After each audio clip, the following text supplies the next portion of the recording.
Assalamualaikum warahmatullahi wabarakatuh. Saya Muhammad Bailapa dengan NRP 233020065 bersama teman-teman saya yaitu ada Ali Putra NRP 233020009, Zaki Rahmana NRP 233020005, Aditya Nugraha NRP 233020026, Ari Jalugani NRP 233020029.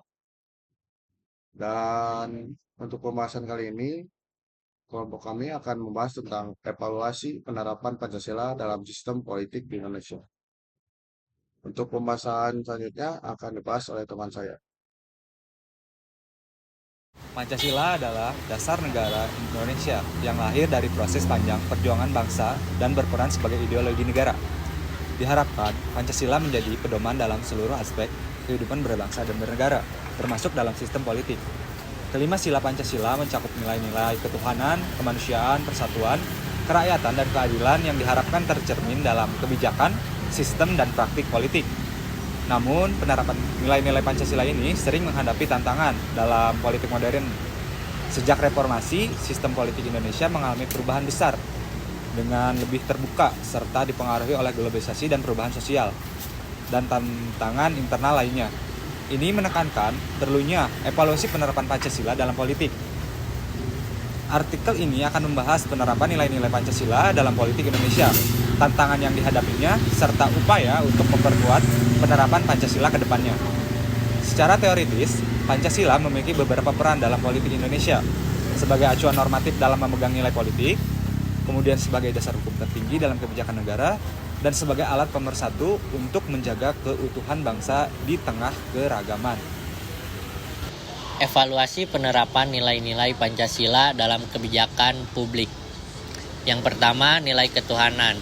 Nilai ketuhanan menentukan kebebasan beragama serta perlindungan terhadap semua keyakinan yang diakui di Indonesia.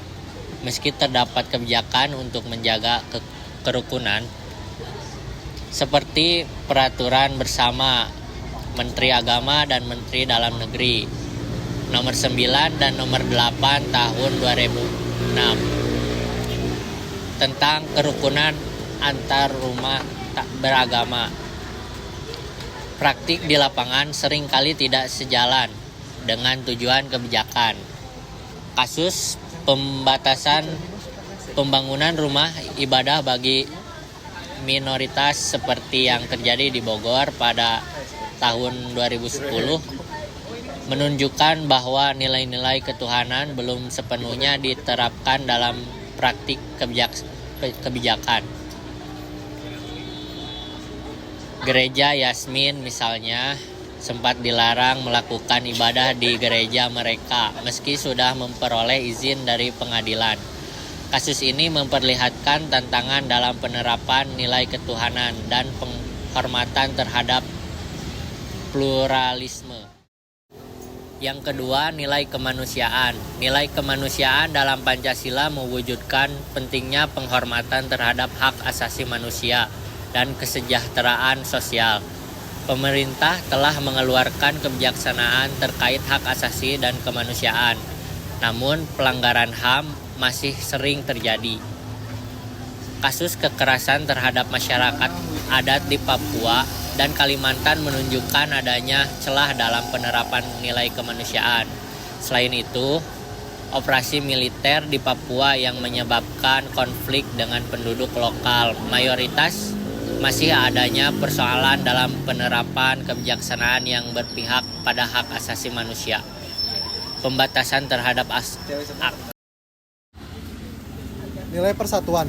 Nilai persatuan dalam Pancasila bertujuan menjaga kesatuan Indonesia meskipun terdiri dari berbagai suku, agama, dan budaya.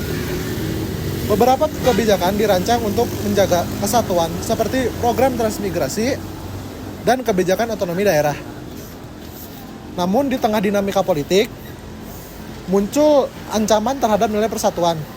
Kasus konflik di Aceh dan di Papua merupakan contoh nyata tantangan penerapan nilai persatuan meski pemerintah telah memberikan otonomi khusus bagi Papua, beberapa kelompok sosial kurang tercapai. di Aceh. Meski perjanjian damai telah disepakati, isu ketidakadilan dalam pembagian sumber daya masih menjadi permasalahan yang bisa mengancam persatuan di daerah tersebut. Lalu yang keempat, ada nilai kerakyatan. Nilai kerakyatan menuntun peran serta masyarakat dalam pemerintahan dan proses politik. Pemilihan umum langsung adalah contoh penerapan nilai kerakyatan dalam sistem demokrasi. Masih terdapat permasalahan seperti politik uang dan korupsi yang merusak nilai demokrasi. Pemilihan kepala daerah pilkada seringkali diwarnai dengan politik uang. Kasus pilkada di Kabupaten Saburajua, Nusa Tenggara Timur pada tahun 2020 menunjukkan fenomena ini di mana terjadi dugaan praktik politik uang dalam upaya memenangkan calon tertentu. Selain itu, kasus korupsi kepala daerah yang dilakukan setelah mereka terpilih seperti kasus Bupati Cirebon, Sunjaya Purwadisastra menunjukkan lemahnya internalisasi nilai kerakyatan dalam etika politik pejabat. Nilai yang kelima ada nilai keadilan. Nilai keadilan yang terkandung dalam Pancasila itu menuntut keadilan sosial bagi seluruh rakyat Indonesia dalam sistem politik. Nilai ini seharusnya tercermin dalam kebijakan yang mempromosikan pemerataan ekonomi dan kesejahteraan masyarakat. Namun, ketimpang sosial dan ekonomi masih menjadi isu yang terbesar. Program bantuan sosial, bansos, seringkali tidak sampai ke mereka yang benar-benar membutuhkan, seperti dalam kasus penyelewengan bonus oleh pejabat Kementerian Sosial pada tahun 2020. Dalam kasus ini, bansos untuk masyarakat yang terdampak pandemi disalahgunakan oleh pejabat sehingga mencederai nilai keadilan Indonesia dalam Pancasila. Kemudian, tantangan penerapan Pancasila dalam sistem politik di era globalisasi ini, yang pertama adalah pengaruh nilai-nilai asing. Globalisasi membawa masuk nilai-nilai asing yang kadang bertentangan dengan nilai-nilai Pancasila, seperti individualisme, lalu ada liberalisme. Hal ini dapat mengurangi penekanan terhadap nilai kolektivitas yang menjadi inti pada Pancasila. Kemudian pengaruh gaya hidup individualisme dan budaya konsumtif yang dipromosikan oleh media sosial sering kali tidak sejalan dengan nilai gotong royong dalam Pancasila. Fenomena ini sangat terlihat dalam kecenderungan masyarakat yang semakin mengutamakan kepentingan pribadi dan berkurangnya sikap gotong royong di tingkat masyarakat, terutama pada kota-kota besar yang sekarang bisa kita lihat saling memikirkan diri sendiri.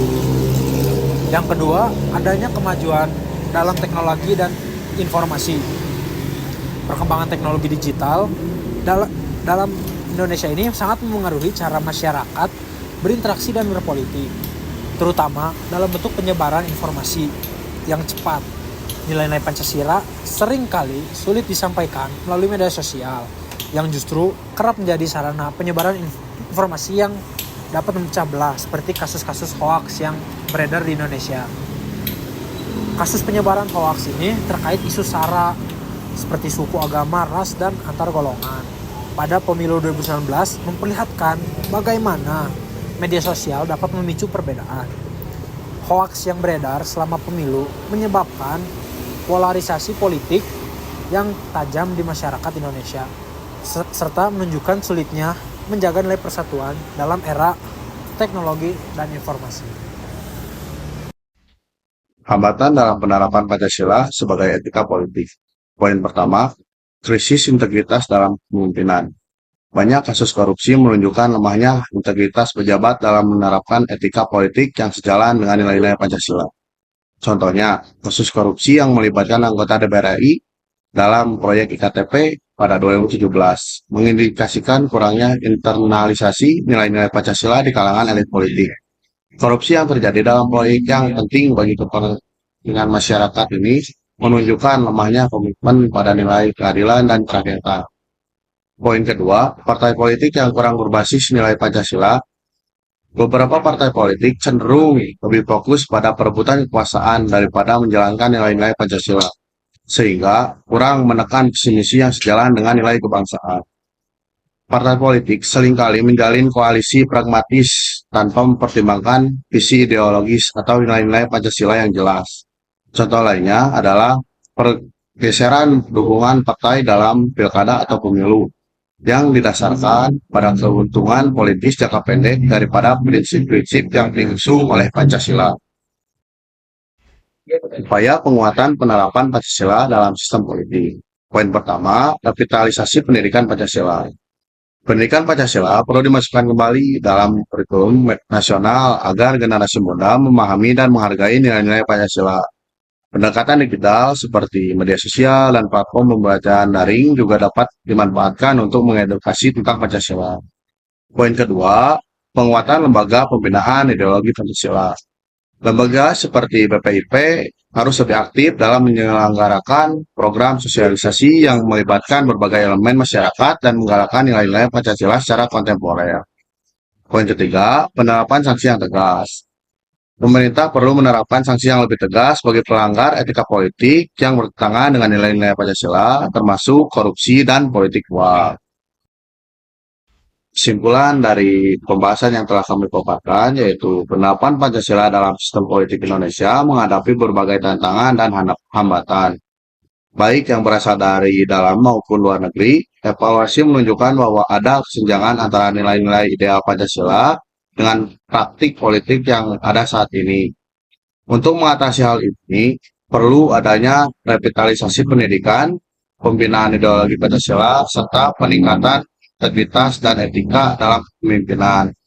Melalui langkah-langkah ini, diharapkan Pancasila dapat kembali menjadi pedoman utama dalam sistem politik Indonesia.